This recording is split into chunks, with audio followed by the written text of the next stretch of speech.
Hello students. तो हमारा आज का टॉपिक रहेगा कार्बन एंड इट्स कंपाउंड्स, जो कि मोस्ट इम्पोर्टेंट चैप्टर आपका क्लास 10th का भाई।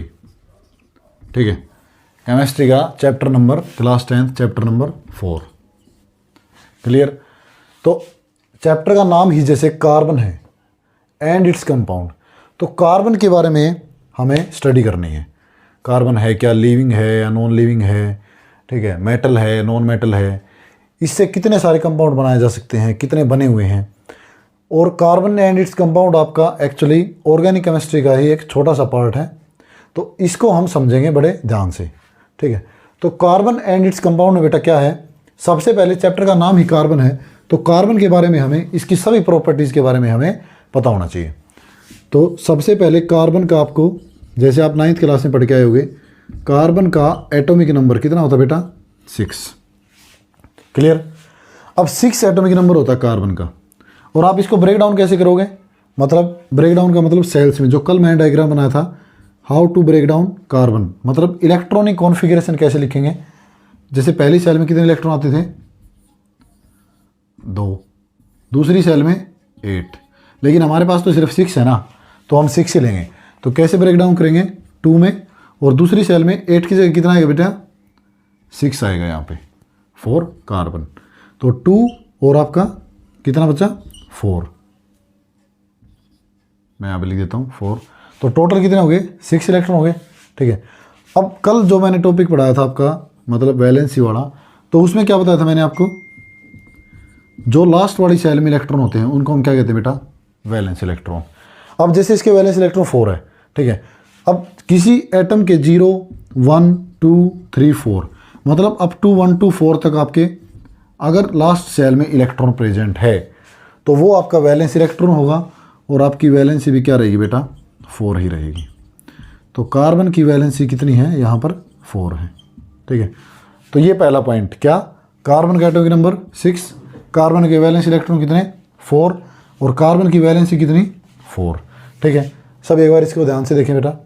अब कार्बन की वैलेंसी 4 है या वैलेंस इलेक्ट्रॉन 4 है, इसका मतलब कार्बन के पास 2 प्रॉपर्टी बन गई। मतलब 2 प्रॉपर्टी कौन कौन सी, पहली तो मैं यहाँ पे लिखता हूँ जैसे कैटिनेशन पावर, ठीक है, और सेकंड क्या बन गई इसकी, टेट्रावैलेंसी।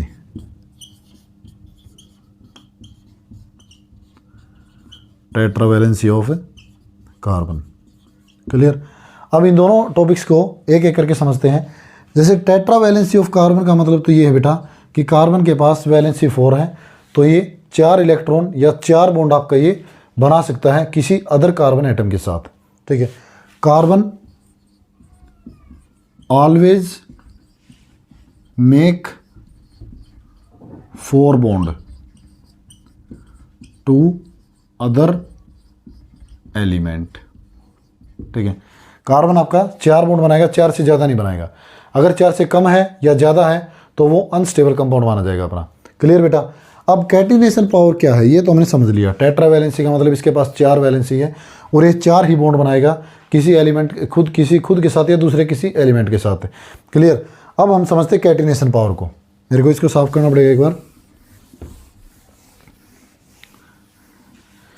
अब कैटिनेशन पावर क्या होती है बेटा, कैटिनेशन पावर का मतलब होता है, जैसे कार्बन के अभी आपने कितने वैलेंस इलेक्ट्रॉन बताए, 4, ये मैंने वैलेंस इलेक्ट्रॉन शो कर दिए डॉट से। ठीक है, अब 4 वैलेंस इलेक्ट्रॉन शो कर दिया। अगर मैं दूसरा कोई कार्बन लेता हूं तो इसके पास भी 4 वैलेंस इलेक्ट्रॉन होंगे, कार्बन का कोई दूसरा एटम लेता हूं तो। ठीक है, तो ये जो है आपस में दोनों इलेक्ट्रॉन्स को, दोनों एटम अपने अपने इलेक्ट्रॉन को शेयर करके बॉन्ड बना लेते हैं बेटा। अब नीचे भी मान ले कोई एक कार्बन है, इसके पास भी 4 इलेक्ट्रॉन होंगे, ये भी दोनों इलेक्ट्रॉन आपस में क्या कर लेंगे, बॉन्ड बना लेंगे। कोई और दूसरा होगा मान लें यहाँ पे, तो यहाँ पर भी आप ये क्या कर लेंगे, बॉन्ड बना लेंगे। बना लिया बॉन्ड। ऐसे थाउजेंड्स की संख्या में कार्बन अपने सगे कार्बन दूसरे एलिमेंट के साथ 1000 की संख्या में मल्टीपल बॉन्ड से बना सकते हैं। तो ये आपकी कैटिनेशन पावर होगी कार्बन की। क्लियर, ये दोनों प्रॉपर्टी। अब कार्बन के हमारे पास एलोट्रोप्स भी पढ़ते हैं हम। एलोट्रोप्स क्या होते हैं बेटा, एलोट्रोप्स ऑफ कार्बन। हमारे यहाँ पर 3 तरीके के एलोट्रोप है कार्बन के। पहला डायमंड। पहले तो एक बार एलोट्रोप्स ऑफ कार्बन होते क्या वो समझ लें। एलोट्रोप्स ऑफ कार्बन मतलब कार्बन के एलोट्रोप। अब कार्बन के एलोट्रोप का मतलब है ऐसे मतलब कंपाउंड या एलिमेंट जो सिर्फ और सिर्फ कार्बन से ही मिलके बने होते हैं। मतलब ऐसा कोई कंपाउंड जैसे डायमंड है, बकवन स्टिफलरीन है, ठीक है, और ग्रेफाइट है। ये कुछ ऐसे एलिमेंट या कंपाउंड के नाम है बेटा, ऐसे मटेरियल है जो आपके कार्बन से मिलके बने हुए, सिर्फ ओनली मेड बाय कार्बन। अब जैसे डायमंड है, सेकंड क्या हमारा, हम ग्रेफाइट लेते हैं, क्लियर। और थर्ड क्या हमारा, बकवन स्टिफलरीन, बकमिन्स्टर-फलरीन, ठीक है। इसका फार्मूला होता है C60। एक तरह से फुटबॉल टाइप से बोलते हैं इसे, फुटबॉल के जैसे दिखने वाला, क्लियर। और सेकंड क्या आपका ग्रेफाइट। ग्रेफाइट और डायमंड को आप समझते हैं। डायमंड का फार्मूला हम जैसे टेट्रा वैलेंसी लेते हैं, टेट्रा वैलेंसी मतलब C4 मानते हैं हम जैसे इसको, ठीक है। अब C4 कैसे मानते हैं, और ग्रेफाइट क्या है, आपका गुड कंडक्टर है या बैड कंडक्टर है, इसकी हम प्रॉपर्टीज पढ़ते हैं अभी एक एक करके, ठीक है।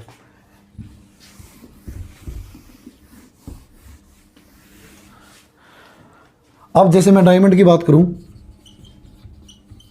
डायमंड का फार्मूला जैसे मैं कह रहा हूं C4। C4 क्यों कह रहा हूं, क्योंकि एक कार्बन के पास कितने वैलेंस इलेक्ट्रॉन, 4, ठीक है। तो इस कार्बन के पास C4 है तो एक और कार्बन होगा, एक और यहाँ पे, ठीक है। इन सभी के पास क्या होगा बेटा, अपने अपने 4 वैलेंस इलेक्ट्रॉन होंगे, क्लियर। अब 4 वैलेंस इलेक्ट्रॉन है तो इन सभी ने क्या कर रखा होगा, आपस में बॉन्ड बना रखा होगा, ठीक है। तो इस सेंटर वाले कार्बन ने आपका कितने कार्बन के साथ बॉन्ड बना रखा है, 4। ऐसे आगे फर्दर मल्टीपल और भी हो सकते हैं, ठीक है। अब इस सेंटर वाले कार्बन ने आपके कितने बॉन्ड बना रखे बेटा, 4 बॉन्ड। अब आप कहोगे C4, यहाँ तो सर कार्बन 5 है, तो इसका मतलब ये है कि एक कार्बन ने कितने कार्बन के साथ बॉन्ड बना रखे, टेट्रा वैलेंसी ऑफ कार्बन, ठीक है। इस कार्बन ने तो 4 ही बॉन्ड बना रखे हैं ना, ओके। तो यहाँ पर इस कार्बन से कितने कार्बन अटैच है, 4 कार्बन। तो ये आपकी जनरली हम डायमंड की स्ट्रक्चर पढ़ते हैं। और ये डायमंड की स्ट्रक्चर में जैसे सेंटर वाला कार्बन है ये वाला, इसके पास एक भी फ्री वैलेंस इलेक्ट्रॉन नहीं है, चारों के चारों क्या है, बॉन्डिंग में पार्टिसिपेट है। तो बॉन्डिंग में पार्टिसिपेट करते हैं तो हम क्या पढ़ते हैं, this is the bad conductor of electricity, clear. अब हम पढ़ेंगे, और देखो ये सबसे, देखो इसकी प्रॉपर्टी में अगर लिखो तो हार्ड होता है, बैड कंडक्टर ऑफ इलेक्ट्रिसिटी होता है, ठीक है। और इसका अगर मैं मेल्टिंग पॉइंट लिखूं, थर्ड प्रॉपर्टी लगभग 3500 डिग्री सेल्सियस इसका मेल्टिंग पॉइंट होता है, मेल्टिंग पॉइंट अप्रोक्स, क्लियर। और ये हमारा डायमंड जो है ग्लास वगैरह को कट करने में यूज होता है, ज्वेलरी बनाने में यूज होता है, ठीक है। तो बहुत सारी चीज़ों में, मतलब 90% चीज़ों में कार्बन का रोल है, ठीक है। कार्बन आपका एक ऑर्गेनिक कंपाउंड है, ठीक है। और कार्बन का एटॉमिक नंबर 6 आपका, ओके। तो ये तो होगी डायमंड की बात, ठीक है। अब हम पढ़ेंगे फ्लोरीन की उसकी ग्रेफाइट की प्रॉपर्टी पढ़ेंगे। ग्रेफाइट की प्रॉपर्टी जैसे मैं आपको बताऊं, जब आप ग्रेफाइट का डायग्राम देखोगे तो ग्रेफाइट के डायग्राम में एक कार्बन के पास आपके, जैसे मैं आपका डायग्राम बनाऊँ यहाँ पे, एक कार्बन के पास 4 इलेक्ट्रॉन होते हैं, ठीक है। दूसरे कार्बन के पास भी 4 इलेक्ट्रॉन होंगे, ठीक है। इनमें से आपके 3 ही बॉन्ड अगर मैं बनाऊँ यहाँ पे, जैसे स्ट्रक्चर सिंपली, ठीक है, ऐसे कुछ आपको बेंजीन की टाइप में शेप मिलेगी भाई,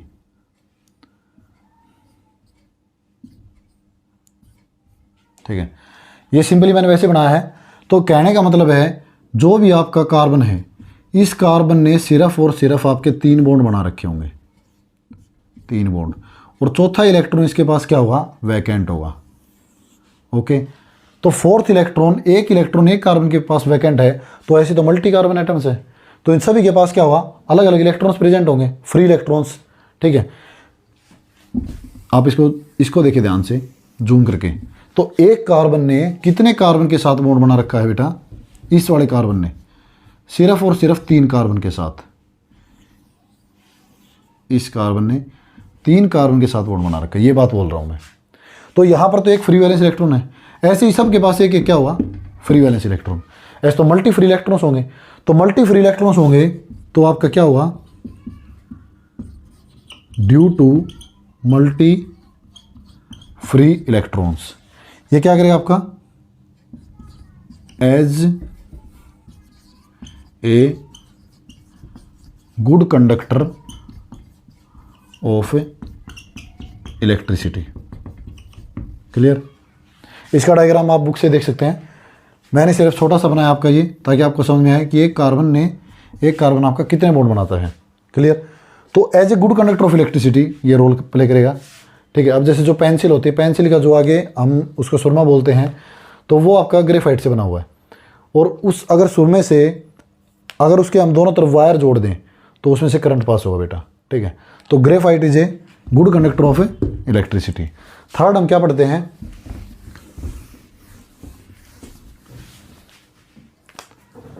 बकमिंस्टर फुलरीन।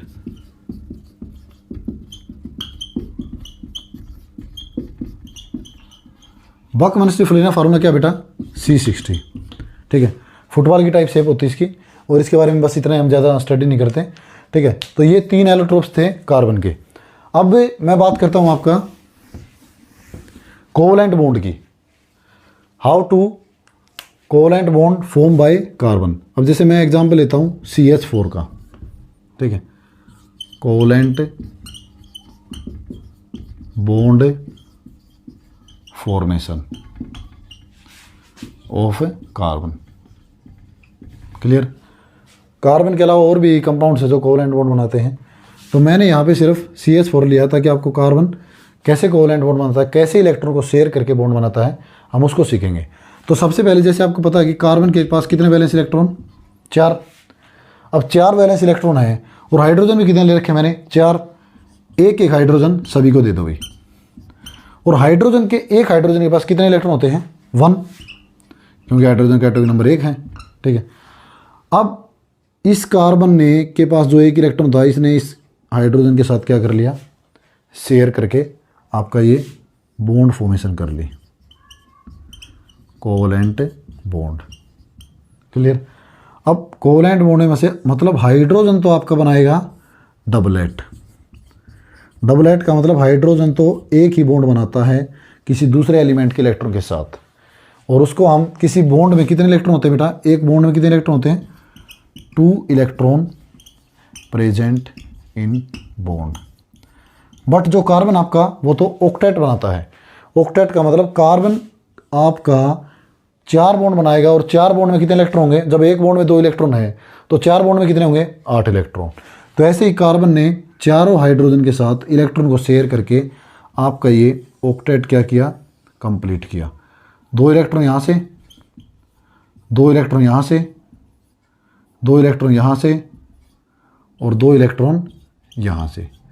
अब कार्बन ने ऑक्टेट ही क्यों बनाया, क्योंकि कार्बन का एटॉमिक नंबर होता है बेटा 6। ठीक है। और 6 को हम कैसे तोड़ते हैं, 2 6। तो दूसरे वाली सेल में कितने इलेक्ट्रॉन आते हैं, 8 इलेक्ट्रॉन आ सकते हैं। तो 2 इलेक्ट्रॉन की कमी है ना यहाँ पे, 2 इलेक्ट्रॉन लेस है ना यहाँ पे,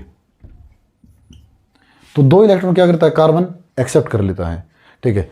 और अकॉर्डिंग टू इसकी वैलेंसी और वैलेंस इलेक्ट्रॉन के हिसाब से समझें तो 4 इलेक्ट्रॉन को छोड़ सकता है और 4 इलेक्ट्रॉन को ले सकता है। अब इस स्ट्रक्चर में यही तो है, इस कार्बन ने चारों हाइड्रोजन से एक एक इलेक्ट्रॉन लिया ही तो है, एक्सेप्ट तो क्या है, 4 तो खुद के थे और 4 हाइड्रोजन से ले लिए और बना दिया कोवलेंट बॉन्ड, 1 2 3 4। ठीक है। तो टोटल इलेक्ट्रॉन कितने हो गए, 8। तो इसलिए कार्बन आपका क्या करता है बेटा, यहाँ पे अगर मैं शो करूँ तो ऑक्टेट फॉर स्टेबिलिटी। ओके। ये तो कार्बन की होगी covalent bonding, how to form carbon covalent bond in CH4 molecule. और CH4 का नाम क्या है होता है बेटा, मीथेन। ठीक है। अब हम एक जनरल टर्म्स पढ़ेंगे, इसको एक बार स्क्रीनशॉट ले लें बेटा, कि how to form covalent bond formation of CH4। इसमें कार्बन ने आपका 4 बॉन्ड बनाए जो कि कोवलेंट बॉन्ड, और कोवलेंट बॉन्ड आपका क्या होता है, शेयरिंग ऑफ इलेक्ट्रॉन से बनता है। ये फर्दर मैं आपको इनकी डिटेल डिस्कशन दूंगा। तो अभी के लिए हम क्लास 10th का एक 1 शॉट पढ़ रहे हैं जिसमें हमें सिर्फ और सिर्फ हमें कोवैलेंट बॉन्ड कैसे बनता है, बॉन्डिंग फॉर्मेशन दिखाई मैंने। क्लियर। अभी जो मैं टॉपिक बताने जा रहा हूँ आपको, अभी हम पढ़ेंगे बेटा एल्केन, एल्कीन, एल्काइन। उससे पहले मैं आपको ये बता दूं, पहले यही पढ़ेंगे हम एक बार, saturated and unsaturated compound. Clear. अब सैचुरेटेड एंड अनसैचुरेटेड कंपाउंड को समझने से पहले हमें क्या पता होना चाहिए, एल्केन क्या होता है, ठीक है, एल्कीन क्या होता है, एल्काइन क्या होता है, तीनों पढ़ेंगे हम नंबर वाइज। तो सबसे पहले एल्केन। एल्केन का general formula CnH2n+2। Clear. CnH2n+2। N क्या है यहाँ पे, number of atoms. Clear. Example लें, एग्जाम्पल जैसे अगर मैं n की वैल्यू लेता हूँ 2 या n की वैल्यू 1 ले लो, आप कुछ भी ले लो 1, तो n की वैल्यू 1 पुट करना है यहाँ पे, C1H2 इंटू में 1 प्लस में 2, यहाँ पे प्लस में 2 कितना आया, CH4 मीथेन। ठीक है। अब CH4 की हमने जस्ट पिछली स्लाइड में हमने CH4 की स्ट्रक्चर पढ़ी थी, तो CH4 की स्ट्रक्चर हमने यही तो पढ़ी थी, 1 2 3 4। आप वीडियो को पीछे करके देख सकते हैं CH4 की स्ट्रक्चर। अब इस CH4 की स्ट्रक्चर में सभी, मेरे को तो सिंगल बॉन्ड दिखाई दे रहे हैं भाई, सभी के सभी क्या है, सिंगल बॉन्ड। तो ऐसा कंपाउंड जिसकी स्ट्रक्चर में सभी के सभी सिंगल बॉन्ड हो, ऑल बॉन्ड्स आर सिंगल, तो उसको हम कहते हैं सैचुरेटेड कंपाउंड्स। और सैचुरेटेड कंपाउंड्स में किसका फॉर्मूला रहेगा आपका, एल्केन का। क्लियर। एक बार इसका स्क्रीनशॉट उतारें भाई, एल्केन क्या होता है। यहाँ पे एन आपका 2 भी ले सकते हो, आप 3 भी ले सकते हो, कितने भी ले सकते हो। इस फार्मूले में आपको पुट करना पड़ेगा, ठीक है, और आपको एल्केन का फार्मूला मिलेगा। और उसकी स्ट्रक्चर में कहीं पर भी आपको डबल बॉन्ड देखने को नहीं मिलेगा। मैंने आपका यहाँ पे एक एग्जांपल लिया है, एक एग्जांपल और लेते हैं। जैसे n की वैल्यू मैंने ले ली 2, पुट करना इस फार्मूले में, C2H2 इंटू 2 प्लस में 2, कितना आंसर आया, C2H6। ठीक है, C2H6 में इसको साफ साफ लिख देता हूँ, C2 2 2 4 प्लस 2, C2H6। ठीक है। अब 2 कार्बन है तो इसकी स्ट्रक्चर कैसी होती है बेटा, और हाइड्रोजन कितने हैं, 6। ठीक है। अभी मैं आपको सैचुरेटेड और अनसैचुरेटेड कंपाउंड्स के बारे में बता रहा हूँ, एग्जाम्पल लेके एल्केन का जनरल फार्मूला कि सैचुरेटेड हम किसे कहते हैं। अब ये स्ट्रक्चर कैसे बनती है ये आपको फर्दर जाके चैप्टर पढ़ाया जाएगा तो उसमें बताई जाएगी। तो अभी मैंने C2H6 की स्ट्रक्चर बनाई है, इस स्ट्रक्चर में कहीं पर भी आपको डबल बॉन्ड दिखाई दे रहा है, नहीं दे रहा, तो इसका मतलब ये किस कैटेगरी में है, सैचुरेटेड कंपाउंड्स की कैटेगरी में। क्लियर। अब हम पढ़ेंगे सेकंड टाइप्स भाई। सेकंड टाइप्स क्या बेटा आपका, एल्केन के बाद आता हमारा एल्कीन। ठीक है। अब एल्कीन में क्या होता है, एल्कीन का जनरल फार्मूला होता है CnH2n। क्लियर। अब CnH2n का मतलब n मैं आपको बता चुका हूँ क्या होता है, नंबर ऑफ एटम्स। n आपने ले लिया, जैसे 2 ले लिया यहाँ पे, ठीक है, तो फार्मूला क्या आएगा, C2 इंटू 2, बस इतना ही है। ठीक है, तो C2H4। क्लियर। अब C2H4 की स्ट्रक्चर हम देखेंगे तभी हमें पता लगेगा कि ये अनसैचुरेटेड है या सैचुरेटेड है। अगर इसकी स्ट्रक्चर में डबल बॉन्ड आया तो इसका मतलब ये अनसैचुरेटेड है, और नहीं आया तो सैचुरेटेड है। अब इसकी स्ट्रक्चर को समझते बेटा, जैसे कार्बन कितने अपने पास है, 2, तो 2 कार्बन बना दिए मैंने। ठीक है, मैं इसको साफ साफ बनाता हूँ एक बार, यहाँ पे ध्यान से देखिए आप, C2H4 की स्ट्रक्चर, 2 कार्बन है यहाँ पे, 2 कार्बन ऐसे बना दें आपको। एक कार्बन के पास कितने वैलेंस इलेक्ट्रॉन, 4। दूसरे कार्बन के पास कितने वैलेंस इलेक्ट्रॉन, इसके पास भी 4, अभी पीछे हम पढ़ के आए हैं। तो एक कार्बन के पास 4 वैलेंस इलेक्ट्रॉन मैंने ऐसे शो कर दिए डॉट के थ्रू। क्लियर। हाइड्रोजन कितने टोटल, 4। 2 हाइड्रोजन दे दो भाई सभी को, 2 इसको दे दो, 2 इसको दे दो। क्लियर। हाइड्रोजन के पास कितने इलेक्ट्रॉन होते हैं, 1। इनका एक इलेक्ट्रॉन मैं यहाँ पे डॉट से शो कर देता हूँ। क्लियर। अब ये कार्बन क्या करेगा, अभी जब हम पीछे पड़ गए हैं कि शेयरिंग ऑफ इलेक्ट्रॉन से कोवेलेंट बॉन्ड बनाता है, और कार्बन अपना ऑक्टेट पूरा करता है और हाइड्रोजन अपना डबलेट पूरा करता है। क्लियर। अब हाइड्रोजन तो शेयर कर लेगा इससे, 2 बॉन्ड बन गए, मतलब एक बॉन्ड बन गया हाइड्रोजन का और एक बॉन्ड में 2 इलेक्ट्रॉन, तो डबलेट बन गया। ऐसे ही ये बना लेंगे भाई सभी, ठीक है, बना लिए। अब ये जो 2 इलेक्ट्रॉन है ये मैं यहाँ से उठा के, क्योंकि इधर कुछ है नहीं, तो मैं यहाँ पे ड्रॉ कर दूंगा इनको। क्लियर। अब ये कार्बन कार्बन के आपस में दोनों इलेक्ट्रॉन क्या कर लेंगे बेटा, शेयर करके बॉन्ड बना लेंगे। क्लियर। अब इस स्ट्रक्चर में तो कार्बन कार्बन के बीच में डबल बॉन्ड आ गया, डबल बॉन्ड आ गया, तो इसका मतलब ये क्या आपका अनसैचुरेटेड कंपाउंड। और क्या कार्बन का ऑक्टेट पूरा हो गया, एक बॉन्ड में कितने इलेक्ट्रॉन, 2, तो 1 2 3 4 5 6 7 8, ऐसे इसका ऑक्टेट कंप्लीट। ऐसे ही दूसरे कार्बन का, ये कॉमन बॉन्ड है तो दोनों में काउंट होंगे इसके इनके इलेक्ट्रॉन्स, 1 2 3 4 5 6 7 8, ठीक है। तो ये आपकी स्ट्रक्चर रहेगी, इसका नाम क्या होता है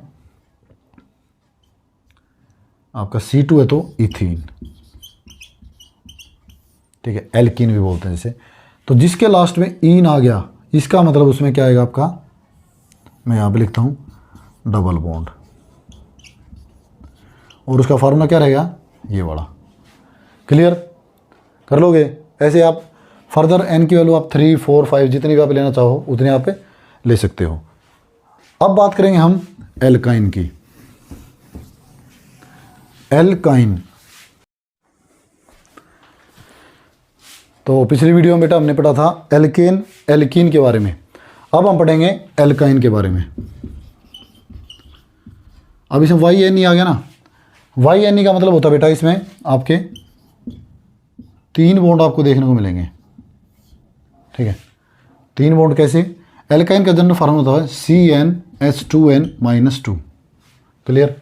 अब n की वैल्यू अगर हम यहाँ पे 2 लेते हैं जैसे, ठीक है, 2 लेंगे तो क्या होगा भाई, C2H2 × 2 - 2 कितना आया, C2H4 - 2 C2H2 आया। क्लियर। मतलब C2H2 हमारा फार्मूला निकल के आया।